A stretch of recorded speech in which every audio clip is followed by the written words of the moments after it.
2018 iPad Pro. Let's talk about it. Hey guys, it's Joseph here with another video. You know, with all these Apple tech videos going around, you're always greeted with the latest and greatest new stuff that comes out. Why not talk about the iPad Pro that really started the trend of the iPad Pros that we have now? So this is the 2018 iPad Pro and why I still use it in 2022. This iPad was released in November of 2018, which was a pretty long time ago. The design was a big overhaul to the iPad. The iPad was just a bigger version of an iPhone.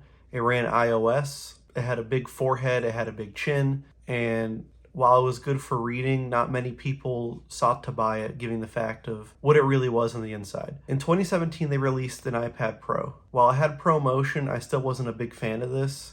It had a keyboard folio, which not a lot of people enjoyed, and it had this awful Apple Pencil charging method that was just terrible to look at. It just felt really uncomfortable to look at. Then let's fast forward a little bit to 2018. At the Apple Keynote, it was announced that the future of the iPad Pro, something that on paper should be able to be a laptop alternative, but when it was released, it really wasn't. Yes, it had USB Type-C, and yes, it had a new Apple Pencil with wireless charging. It had that flat design that we see now with bigger speakers. It had the 120 Hertz ProMotion display. You would be crazy not to get excited over this. At launch, it really wasn't that great. You may ask, why wasn't it great? Well, the iPad was still running off iOS, and iOS just limited this iPad to really just being what the iPad was before. So let's fast forward a little bit to 2019. They released iPadOS, kind of a mix between macOS and iOS with both benefits. At this point, the iPad was just pretty much set free. It could be a laptop alternative, but it kind of wasn't the laptop replacement that most people wanted, but it became very close. It became more of a pro tablet and less of an iPad. This is where this video sets in. This is why I use the 2018 iPad Pro still in 2022. So let's take a deeper look and a deeper dive into this. The specs of this iPad that I'm using is a 12.9-inch 64GB iPad Pro with no cellular.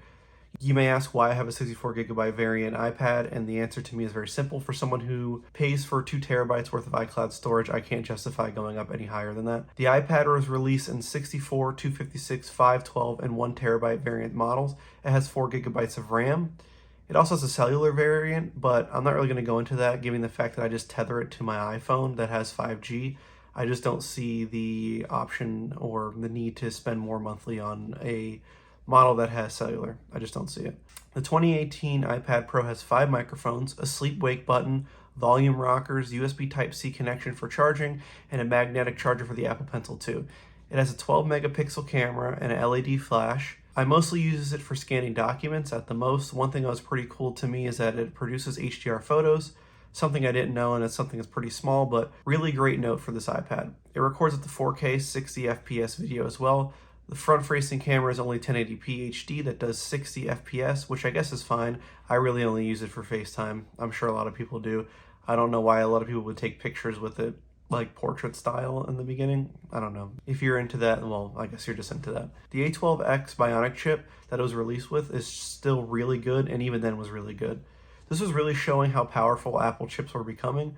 Let's talk about how it handles tasks in 2022. So this chip can handle video editing, photo editing, no issue. In my daily usage, which I'll talk about later, I'm constantly pushing the A12X hard mostly every day with what I do. It handles everything like a champ. I edit with no hiccup, and for somebody who had an older 2016 MacBook Pro, this thing was just so much faster than the i5 processor in the MacBook. I tried editing on the MacBook and it was just so slow, and it just never really worked. This processor handles it so much better.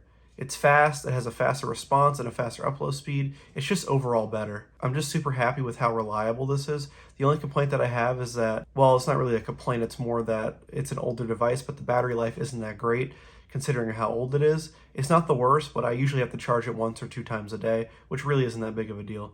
I mostly just hook it up to my TV, which is on the charger, so I can use it as a monitor, and I keep the charger in it, and I really don't deal with it too much. Let's talk about the display. Anything tech related, what you see is most important. In 2018, the iPad Pro was released with the Liquid Retina display. The 12.9-inch has an LED backlight multi-touch display with IPS tech.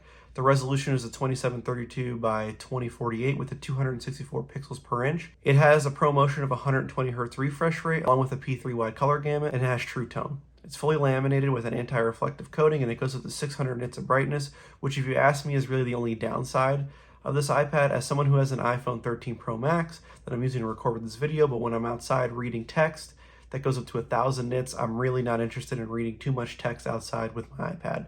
It just seems dull at that point. I know I talked about iPadOS earlier, but I wanted to give it its own section as it was just such a big deal and completely changed the overall usage of the iPad.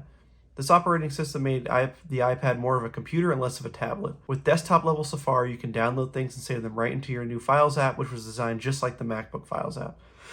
We are currently on iPadOS 15, so I'm not going to talk about it in older versions. But with iPadOS 15, we have a new multitasking menu that is quicker and easier to mess with. We can add a center window and multitasking screens with quick access. We are greeted with an app switcher that is most likely designed after macOS. The Magic Keyboard now has more shortcuts that you can use for quick actions, widgets, and app libraries that are also here. You can add widgets to the home screen. You can make them any size depending on big, small, medium. There is a quick note feature that is helpful and I've used a lot. You just swipe up from the bottom right and it gives you a new note you can use. You can share your screen and group FaceTiming if you're into that. There's also new things that just came out from iOS 15 that are added, like focus modes and other things that I'm really not going to go into, but it's the best of both worlds if you ask me, from iPadOS and macOS. Let's talk about a must-have accessory for the iPad Pro, and that is the Magic Keyboard. It was released in 2020 with the refresh rate of the 2020 iPad Pro in May of 2020. The only color that I had at the time was black. There is a white version now, but I can't thinking of why I would get a white version. I probably just would get so much dirt on it or it'd turn yellow, knowing my luck. I know a lot of people have used the white one and it turned yellow pretty quickly. It was released for $349 US, which I can see can be a lot at first. It sure didn't sound like a lot to me, but I really didn't know what I was getting into until I bought it. It has a built-in trackpad, which I thought was just about time. I did wish it had a function key or function row, but maybe eventually, who knows. I use this every day. It opens up like this, and if you push it back, it snaps into place with this hinge. It is held with magnets that are really strong that it really isn't going to go anywhere. It really does add some bulk to the setup. If you think about it, since the iPad is the opposite of a laptop where all the guts are at the bottom, the top can be light since it only has a screen. But since all the guts are at the top with the iPad, they had to do a better way of balancing it. I do wish it folded back a little bit more where I can use it where I write with the Apple Pencil, but it only goes back so far. I just take the iPad out and I lay it on the top of the case and just start using it with the pencil. It protects the side of the iPad pretty well. Just be careful on which side you open it on, because I dropped mine because before I had stickers on it, I opened it from the magnet hinge side and it just flew out and hit the ground. Just keep that in mind. To me, this is just a must-have accessory. It helps me when I work on editing videos and working on school papers. I use the trackpad in a super responsive way. It has a full click, but there's also a touch-sensitive option that I use. It's more up to you. For $349, you're getting a lot here with just purchasing this in the iPad. You're still under $2,000 from a MacBook Pro. I know you were crunching the number, so I just wanted to put that out there for you. Let's talk about another must-have accessory. This is the Apple Pencil. It was released alongside the 2018 iPad Pro. It charges magnetically with snapping it over this gray bar here. No need to stick it in the charging port like the older iPads. Seriously, that was the worst design I've ever seen. The only thing worse is the Magic Mouse. And if you know about the Magic Mouse, then you're ahead of the game, because we know how stupid that is. The lag really isn't even there anymore with software updates that Apple put out throughout the years. It's smooth and light to hold. In school, I take all my notes on this thing. When I edit my videos, I use this instead of a trackpad sometimes. It just feels better and you can really go into detail. It's $129, which is still a lot, and I know there's other alternatives you can get out there, but I've tried some, or I've looked into them and done some research on me. Trust me, I have looked into them. They're just not that great. Also, if you double tap it to erase, that's just a bonus tip. If you just tap the side of it, it turns into an eraser, and tap it back, it'll turn into a pencil. It's a really must-have accessory. Now, I wanted to make a section about what I use this iPad for. So I use this iPad for everyday tasks. I use it to edit all my videos in LumaFusion, including the one you're watching right now. I use the Apple Pencil as a sidekick instead of the trackpad sometimes. I use this iPad to edit photos and the videos as well. I'm also in college. I use this to type papers and do regular style projects on this and store them in files. This is just a great complement, and while using older iPad Pro, I don't see any lag. I feel as it's just as fast as the newer ones. It's very reliable, and if you can probably find this for pretty cheap if you go on eBay or back market or such. When I get home, I just plug it into this big TV that I have here. I use the TV as a monitor. Then I use the Apple Magic Keyboard and the Magic Mouse as a desktop style as well. So as you can see, I use this as a portable tablet / laptop and a desktop. That's what's so great about this. This device is just versatile with so many things, and you can do so many things with them, and with more updates, it just seems to get overall better every year.